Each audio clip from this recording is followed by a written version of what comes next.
Okay, once again, good afternoon, everyone, and welcome to MAED 205, Educational Planning and Management. I am very pleased to have all of you on this course, no, as graduate students and present or future educational leaders. You will eventually find yourself making decisions that affect not only classroom but also teachers, student resources, programs, and overall direction of educational institution. Throughout this course, no, I want us to look at educational planning, not simply as preparing documents or complying with institutional requirements, because planning should lead to action and action should eventually lead to measurable improvement. That is why our emphasis will be on strategic planning, effective management, and institutional excellence from planning to impact. So as we begin, I encourage you to relate our discussions to your own professional experiences.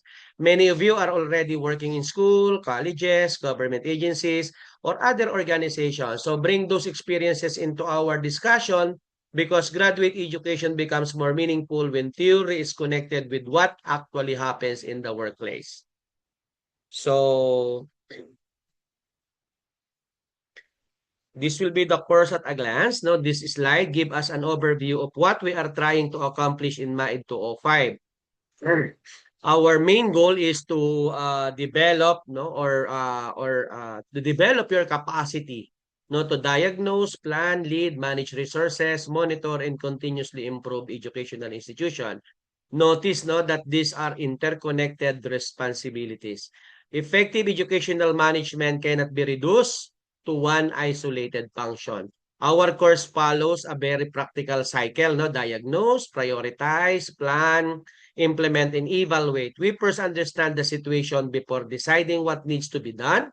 After identifying priorities, we develop appropriate plans, mobilize people and resources, implement our strategies, and then evaluate whether those strategies actually produce the intended results.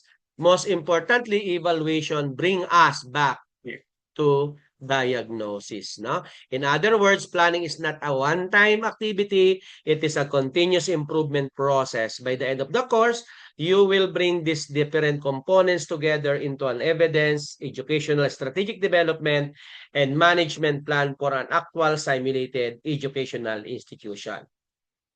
Now, what should you be able to do by the end of week 12? No, our learning outcomes move beyond simply knowing definition. At the graduate school level, I expect you to explain, analyze, apply, examine, manage, use, respond, and develop.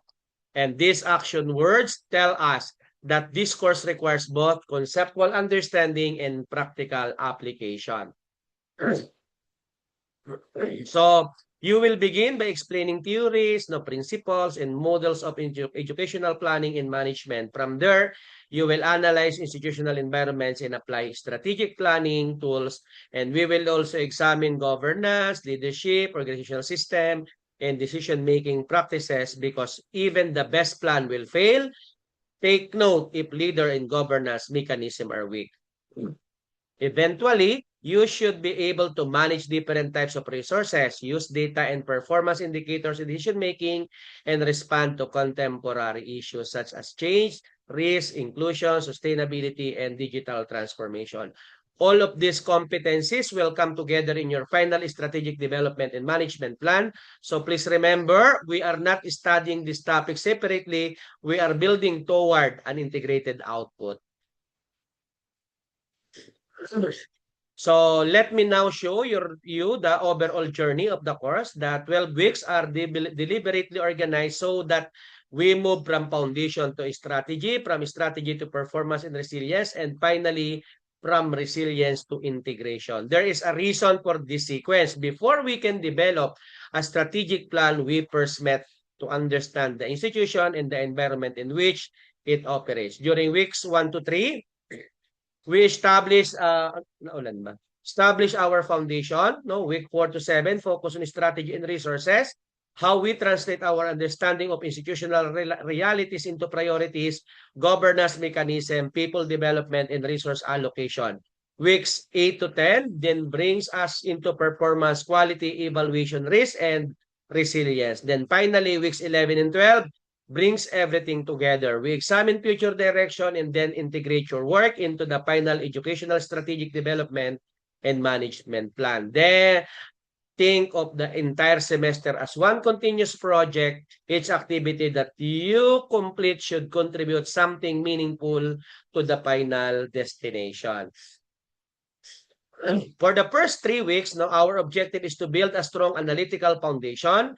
In week 1, we begin with the foundation of educational planning and management. We will clarify important concepts such as management, administration, leadership, and the planning management cycle. Your output will include an institutional management reflection, allowing you to connect this concept with actual organizational experience. In week 2, we move into theories and models of educational management. We will examine classical approaches, human relations, system theory, contingency perspectives, and transformation or distributed leadership. The important question here is not simply what does the theory say, but rather when and where is this theory useful in an actual educational institution. Then in week 3, we examine environmental analysis and needs assessment through tools such as SWOT, PESTEL, stakeholder analysis, need assessment, and root cause analysis. Your output will involve an institutional SWOT, PESTEL analysis together with an needs assessment. This is important because strategic planning must begin with evidence, not by assumption. Week 4, once we understand the institutional environment, we can move from diagnosis to strategy. So in week 4, we focus on strategic educational planning. We still examine the relationship among vision, mission, goals, SMART, objectives, and strategic alignment. You will begin developing a strategic planning framework that connects institutional aspirations with concrete priorities. Now, in week 5, we turn to governance, leadership, and decision-making. Educational leaders do not operate alone. So, governance structure, ethical consideration, accountability, stakeholder participation in school-based management all influence institutional decisions. Now, your case analysis will allow you to examine how leadership and governance actually work in place. By week 6, now our focus shift to human resource planning and management. Remember that institutions do not implement plans. People implement plans. Now, we will therefore discuss workforce planning, deployment, performance, professional development, succession, and organizational culture. Your output will be an HR development and capacity building plan that supports the institution strategic direction. Week 7, to 9, we address 3 questions that every educational leader must take seriously. So how do we use our resources wisely? How do we make decisions based on evidence? And how do we know whether we are achieving quality? And this question bring financial management, data management, and quality assurance into our strategic planning process. Week 7, covers financial and resource management, including budgeting, allocation, cost effectiveness, facilities, procurement, and technology. Week 8 focuses on data management and evidence-based decision, where we examine information system, KPIs, dashboard, forecasting, and responsible data use. So data should not simply be collected and filed away. It should inform decisions. In week 9, we move into monitoring, evaluation, and quality assurance. We will discuss performance, measurement, program evaluation, accreditation, benchmarking, and continuous quality improvement. The important lesson here is that what we plan must eventually be measured. Without monitoring and evaluation, we cannot determine whether our intervention are actually working. Week 10 to 12, prepare us to think beyond ordinary planning. In week 10, we discuss change, risk, and crisis management. Educational institutions operate in environment where disruption are inevitable. Leaders, therefore, Leaders, therefore, need to understand resistance to change management models, risk assessment, and continuity planning, crisis readiness, and organizational resilience.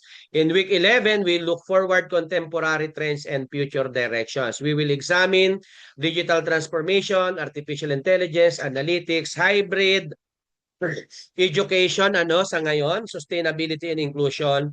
The question is no longer whether educational institution will change. The question is how effectively we can anticipate and manage that change. No? So then we arrive at week 12, integration and strategic plan defense. No?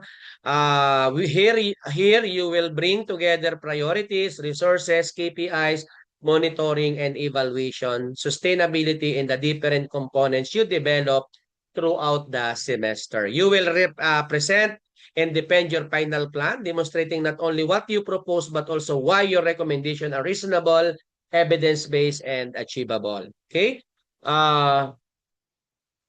One important feature of this course is learning by doing. I do not want your activities to become disconnected requirements that you submit, receive a grades for, and then forget. Instead, each major output becomes a building block of your final strategic plan. So you will work on environmental analysis, management, case analysis, topic presentation, narrative reports, the major examination, and eventually your final strategic plan. So each requirement develop a different graduate level competency, analysis, problem solving, communication, application of theory, synthesis, and strategic plan.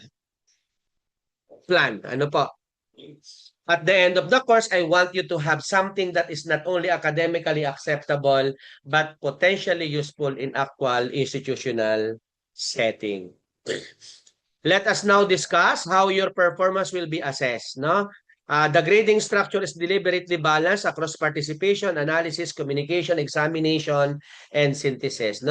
So I want you to notice that the strategic plan and final defense together account for 35% of the total grade.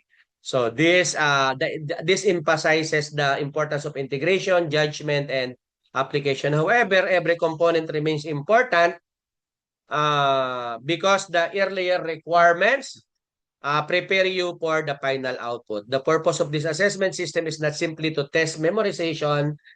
At the graduate level kasi, I am more interested in whether you can analyze a situation, defend your position, use evidence, propose realistic intervention, and communicate your ideas professionally. Your grade should therefore reflect both what you know and what you can do with what you know.